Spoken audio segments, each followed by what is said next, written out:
All right, we're back with another pick'em video. We're gonna be talking about the two games today. I'm gonna give you guys some picks. And again, if you get this to 100 likes, I'll add a third pick in the pinned comment like I did yesterday. And that one hit, so we're 1 for 1 in pinned comment plays. So definitely go and leave the video a like. But let's just talk about the NBA real quick. Obviously, it's back. We had a ton of games yesterday, kind of the real opening night. And we had huge performances from some guys. We saw 3 guys go for 40. We saw Anthony Edwards, Wembanyama, and Tyrese Maxey against my Celtics. VJ Edgecombe also, like the craziest rookie debut maybe ever, 34 points in a 1-point win. Clutch free throws. I also missed a couple free throws down the stretch there, but nonetheless, he got a win there. Ja goes for like 35. Giannis has a monster game. We just had a crazy opening day. A lot of good games as well, a couple blowouts here and there, but on sides you might not think. The Spurs come in and win as underdogs in a big way. But yeah, it was a lot of fun. So this is just day 2 of the NBA. And we're going to have a whole lot of fun this season. As for the picks, wasn't the most amazing day in the world. Let's hop into the recap of yesterday's picks. Talked about 5 of them with the added play that did hit. But yeah, a couple were good reads that just didn't hit, like Shaedon Sharpe shoots 20 times and only scores 15 points. 5 for 20. If you told me he's going to shoot 20 times, that's kind of what we were looking at. We'd expect him to go over this points line, and he just didn't get there. Drew Holiday did play a lot down the stretch just because I think the shooting woes of Shaedon Sharpe. But yeah, that's a play that I'm okay making again, and it was a good read with the volume. Just couldn't knock down the shots. Jalen Brunson, again, we kind of knew this was going to be a sweaty one, and it was. About a minute left, he does go ahead and grab his 4th rebound. Unfortunately, just a long one, just goes right into his hands. That's one that you maybe a bad play in the hindsight, but I really liked the opportunity here. Towns ended up playing, OG ended up playing, and he just got a couple of rebounds that just dripped right into his hands. But maybe you don't do under rebounds line on a such small line on opening night when maybe guys are a little bit more rusty. Porzingis was probably the best play of the day. He crushed this line easily. That looked way too low for a PRA line for him. And then maybe the worst play of the day. I don't know why I had so many different guys to go to, and I picked Zaire Williams. But I did say he's probably going to go 0 points or crush this line. He ends with 1 point. So Zaire Williams, you're banned for a while. And then Paolo, he just stayed under there, but that was one that you knew he wasn't going to stay very much under, but just the opportunity to stay under, I think, was there, and we took it. So lost a little bit yesterday.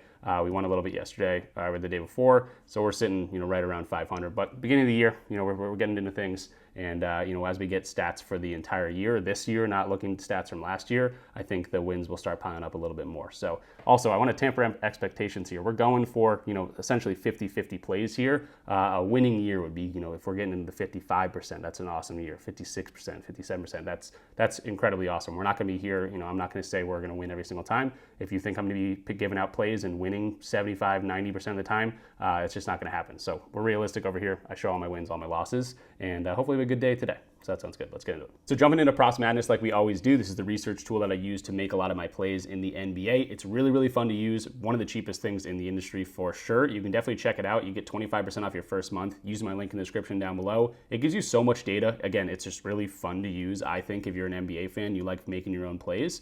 You can see like how they rank against how they score. 33% of Aaron Nesmith's shots come from spot-up shooting. This might be a good shooting opportunity for him. Now, a lot of these stats are from last year because we don't have data from this year. But in the next few weeks, Props Madness is going to be awesome to use. Highly recommend checking it out. Link in the description down below. But we are going to start with Aaron Nesmith, and it's going to be another rebounds line. It's going to be at 3.5, so I'm going to play this a couple different ways. I'll show you in a second, but it's going to be at 3.5. I want to get back in the win column here. ESPN bet that has this at -130. I don't think that's enough juice for me not to take it because I think Aaron Nesmith, a hustle guy, a guy going up against the team they lost to in the finals. Obviously no Halliburton there. Obviously no Miles Turner anymore. I think Nesmith's going to be a guy that, hustle plays, gets a lot of rebounds. So I'm going to take his normal play at 3.5. And I'm also going to ladder this up to 4.5 and 5.5 to get some plus money. At the end of the video, I'll describe exactly like the unit sizes I'm making on this. But I think this is a nice little ladder opportunity for a guy like Aaron Nesmith, and I'll show you why. So first of all, obviously we want to see games that Tyrese Halliburton's not going to be in the lineup. And we have a few of those games over the past, year and a half or whatever. And he's over this line in 72% of these games, the 3.5 line, the normal line. Now he does land on 4 a decent amount, but there's a lot of games where he's crushing this line. And I'm going to show you games that Miles Turner is also not active.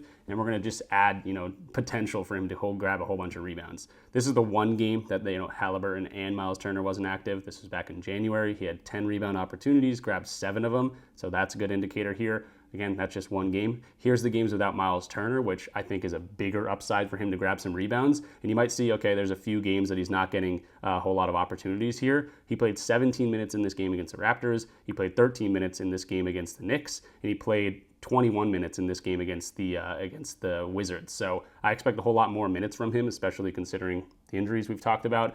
He's projected for 32 minutes. So if you take away, games that he's not seeing at least, let's say, 22 minutes, he's over this in a big way in a lot of these games. And even the laddering the money up to, to 5.5 rebounds. You can go higher if you want, because I think he's going to be a decent rebounder for this team. So hopefully the Pacers come out and play with a chip on their shoulder. I know Aaron Nesmith is the kind of guy that would do that. So if this game can stay close, obviously the Thunder coming off a double overtime win in their first game of the season. Maybe they're a little bit tired and the Pacers can catch them off guard. And Aaron Nesmith goes out there and makes hustle plays, grabs a whole bunch of rebounds. I think it's a really cool opportunity for us to get back in the win column with our normal play at 3.5, but then add on some extra juice for us for the 4.5 and the 5.5 rebound.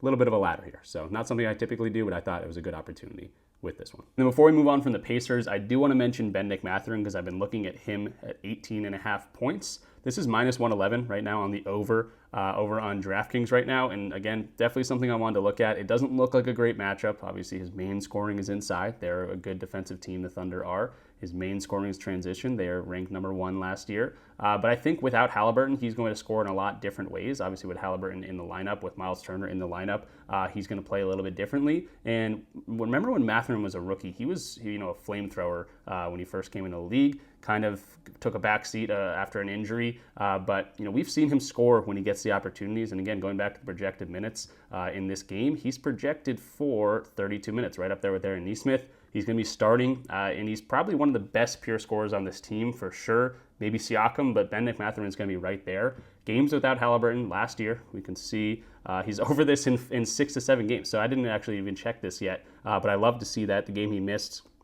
23 minutes and 18-point blowout against the Bulls, but I like to see that he got there against the Cavs, another very good defensive team, the Magic, another very good defensive team, the Nets, a very good defensive team, and then the Timberwolves. So he's doing it against very, very good defenses. I don't know if I'll make this a full official video pick. I'll decide that at the end of this video, or maybe I'll update it in the pinned comment. But yeah, I do like this opportunity at minus 111 for Bennedict Mathurin to score some points. Again, we'll ride that storyline that I'm putting into this, that the Pacers can be playing with a chip on their shoulder. They probably will be, and they need scoring from someone. Yes, it's a good defense, but I think Bennedict Mathurin, with an opportunity to score some points without Halliburton in the lineup, he's been able to do so. And, games he's seeing a whole bunch of minutes, 30, what does he project for 32 minutes? We'll say 30 plus minutes. Obviously, the hit rate's going to go up here. Maybe he doesn't get 40 minutes, but we'll say 30 to 37 minutes. And again, you get games without Halliburton. I mean, against all pretty good defenses overall, especially the Timberwolves and the Cavs, he's been able to hit this. So I don't mind that for a minus 111 payout. If I saw this, I think that's a minus 120, minus 125, minus 130 payout. So I don't mind that for the value pick at Bennedict Mathurin's 18.5 points. And then staying in the same game, I keep finding plays that I kind of want to talk about here, and one's going to be Aaron Wiggins on the other side of the court here for the Thunder. I don't think there's a bunch of guys banged up for this team. J-Dub's obviously out. Caruso's going to be out for this one. Isaiah Joe. And we also see Cason Wallace is going to be questionable tag with a knee injury. He played 42 minutes in that first game. He's someone I would also want to look at. I honestly wouldn't mind betting on Cason Wallace's points and a guy like Aaron Wiggins' points, both projected for a decent amount of minutes today, especially with all the injuries piling up. So if you can get Cason Wallace, he's probably going to go out there and play a whole bunch of minutes and maybe get over his points line. But I think I like Aaron Wiggins the best because if Cason Wallace gets ruled out, Aaron Wiggins is going to get like 30 plus minutes. And in 30 plus minutes, he can definitely score the ball. So obviously a difficult hit rate here to look at, but a lot of this is in the playoffs. He's expected to play a lot more today. We can see head-to-head, he has had some good games against them, and it's whenever those minutes tick up. So the blue line right now is the minutes. If you're going to get 6 minutes, you're not going to score 13 points. But if you can get 21 minutes, 22 minutes, he was able to go over this line, which I love to see because he's projected for even more of that today. So if we see games that he's projected for 26 right now. So if we go 24 plus minutes, obviously he's going to go up. If we go 24 to 30, it's going to be a 57% hit rate. And then if we go to games that he's seeing more than 30 minutes, because again, if Cason Wallace is ruled out, we're going to see a big Aaron Wiggins show here. He's over this in like 75% of games. So I think this is a cool one with the layers of potential injuries. If Cason Wallace plays, I don't think this is dead at all. I think he can absolutely score 12.5 points especially because Casey Wallace is coming off such a high minute game where Aaron Wiggins only played 21 minutes. I think this is the opportunity that, Aaron Wiggins is definitely the spot to attack here. Minus 115 at 12.5 doesn't seem too bad at all. And I think there's a lot more avenues where Aaron Wiggins can hit this line than Casey Wallace. So I'm going to favor Aaron Wiggins here. Then moving to the last play I'm going to talk about in this video. I know we talked about more than 2 picks. I'm going to clarify exactly what the official plays are at the end of this thing. So stay tuned for that. But Aaron Gordon is going to be official play at 14.5. And this is going to be a plus money play at plus 105. I don't think that makes any sense to me. He played very, very well in preseason. Michael Porter Jr. is out. Cam Johnson is now in. They're very similar in types of players. Maybe Cam Johnson a better offensive player. I think they're pretty similar. But Aaron Gordon, I think he's just getting more and more comfortable playing with Jokic. Again, he had a really, really good preseason, few games that he played. He played 3 games. He played 22, and 15 minutes. He scored 14, 18, 17 points. Obviously, that is preseason, but I do like him being aggressive. And for 15 plus points here for plus money, it doesn't make sense to me. He's over this in a whole lot of games. This is dating back to last year.